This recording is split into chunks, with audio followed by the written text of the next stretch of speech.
Unimed. Cuidar de você. Esse é o plano. Agora somos o Nixon. Vem ser com a gente. Olá, Tá na Rede de hoje vai falar da era da perplexidade.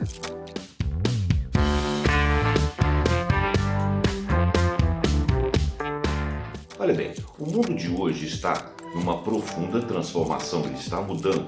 O ritmo das transformações, obviamente, ultrapassa radicalmente a nossa capacidade pessoal de fazer a transição para um conhecimento que está em construção. Hoje, em ritmo alucinante, nós poluímos mares, oceanos com plásticos, os nossos aquíferos são contaminados por componentes químicos pesados, o ar que respiramos está cheio de partículas nocivas, a atmosfera como um todo está cheia de gases. Todo o potencial que nós temos que vire tecnologia, que seja avanço tecnológico para prover a nossa vida de soluções, ele é profundamente ameaçador. As investigações elas têm tido um certo sucesso para tomar a linha de produção de um produto que chegou à loja. Lá na loja ele está num ambiente limpinho, iluminação agradável, vendedores sorridentes. Então nós temos lá um notebook lindo. Mas retraçando a história desse notebook, nós podemos mostrar que o que aparece na loja ou na publicidade é algo realmente uma realidade enfeitada. Por quê? A produção efetiva envolve centenas de produtos químicos, diferentes produtos que vão ser chegados a um descarte. Esse descarte em geral é pesado, um alto percentual de água nos aquíferos, e esses serão contaminados em várias partes do mundo, principalmente nas regiões de maior quantidade de indústria. Então nós temos lá arsênico, chumbo, mercúrio, solventes, são alguns dos mais conhecidos, mas tem muito mais outras coisas. Então o custo digital provém de variadas empresas de ponta e elas, naturalmente, não se declaram e não resolvem. No ciclo completo do produto, que envolve desde a matéria-prima até condições de trabalho, logística, comercialização, marketing e descarte, descortina-se o mundo econômico real. Investigando, percebemos que temos imagens de imensas linhas de montagem em Shenzhen, só para citar a chinesa, na empresa subcontratada Apple, com ritmos infernais e suicídios frequentes, e isso nos dá a dimensão do prejuízo humano e do ambiente. Mas isto não é publicado. Na longa cadeia de produção de um item, ignoramos as barbaridades em termos sociais, ambientais e econômicos que são praticadas. Mais de 90% do que descartamos não é reciclado. Deslocar as etapas mais perniciosas para países com menos regulação ambiental, sem dúvida, ajuda países prósperos a sustentarem um discurso de produção limpinha. Exemplo, os descartes sob aluguéis pagos em países pobres de produtos eletrônicos. A cadeia produtiva é uma história do desperdício. Na alimentação, novas tecnologias permitem produzir muito alimento. Só em grãos, nós produzimos mais de 1 quilo por dia, por pessoa, além de frutas, legumes, peixes e etc. Mas o incrível é que nós temos quase 1 bilhão de pessoas que passam fome no mundo, enquanto nós jogamos fora 40% do alimento que produzimos, ou seja, cerca de 1,3 bilhões de toneladas desperdiçadas. O custo ultrapassa os trilhões de dólares. Olha bem, na realidade, o que nós produzimos pode perfeitamente alimentar as pessoas, então é um escândalo nós temos quase 1 bilhão de pessoas passando fome no mundo, em vários continentes, em várias regiões.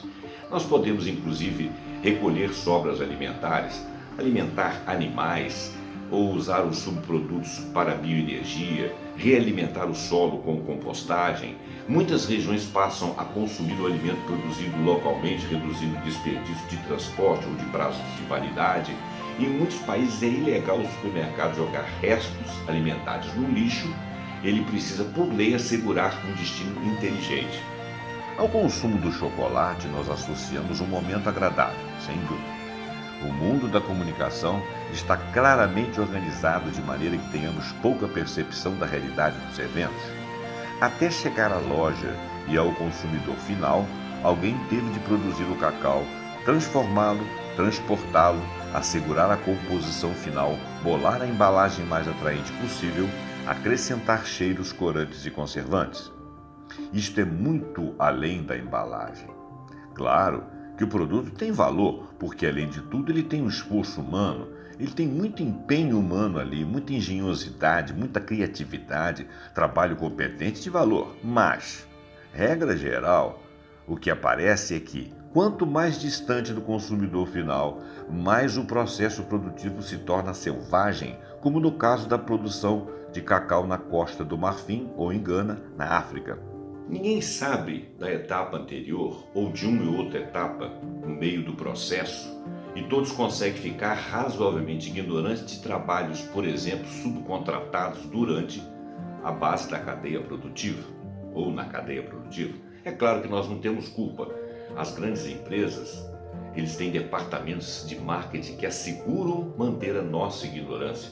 Esse faz de conta generalizado permite que não apenas o processo funcione, o programa funcione, mas que ele nunca se corrija. As marcas, por exemplo, gastam rios de dinheiro na associação da sensação de confiabilidade e de bem-estar aos seus produtos. Mas diante dos deslizes que acontecem e é noticiado eventualmente pela mídia, eles se postam, vêm a público, dizem que vão corrigir, mas nada acontece. Muito menos acontece a consciência dos que sabem que o processo precisa ser revisto e principalmente o processo precisa de ser reeducado. Tem existido um certo nível de controle de comportamentos com os quais nenhum dos históricos marqueteiros teria ousado sonhar. A captura é pelas emoções. As grandes corporações mundiais já estão em conexão online que lhes permite a leitura de nossas vidas. Poucos casos deixam mais clara a ambiguidade de nossas opções do que a transformação das tecnologias biológicas aplicadas à procriação, por exemplo, Projeto Bebês do Futuro. Hoje, se tivermos os recursos financeiros, a gente escolhe no menu quando e o que queremos. Ter um filho ou uma filha está sendo cada vez mais diferente. Estamos entrando na escura, escorregadia e preocupante era da programação genética estendida ao ser humano. Como em tantos avanços tecnológicos, a riqueza do potencial e o lado sombrio estão um pouco misturados.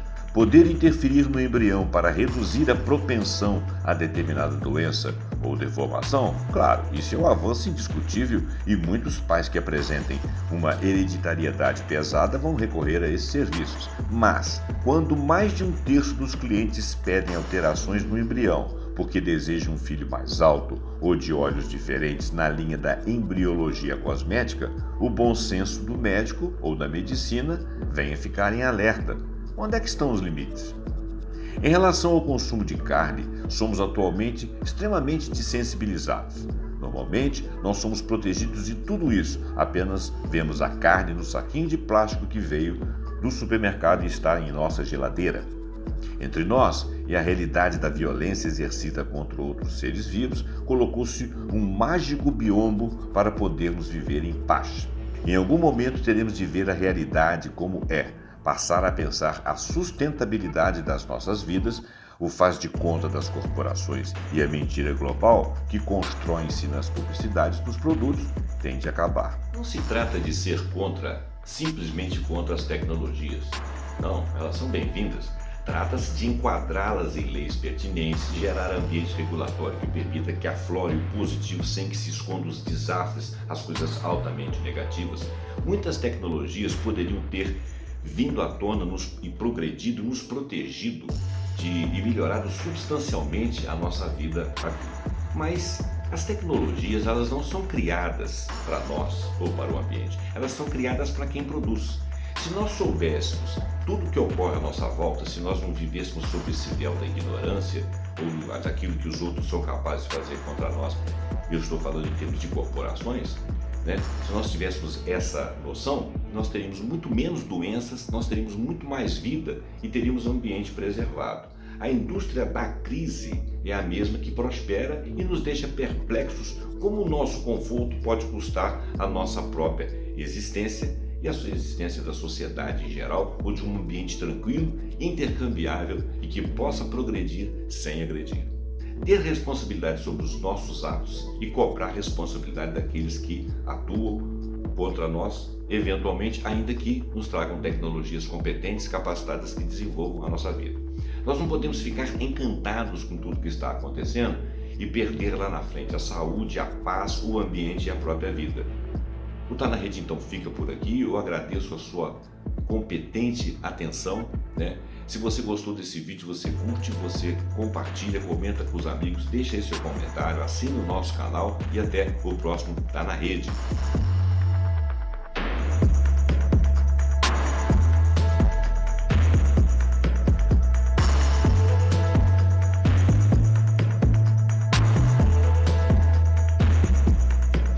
Unimed, cuidar de você. Esse é o plano. Agora somos o Nixon. Vem ser com a gente.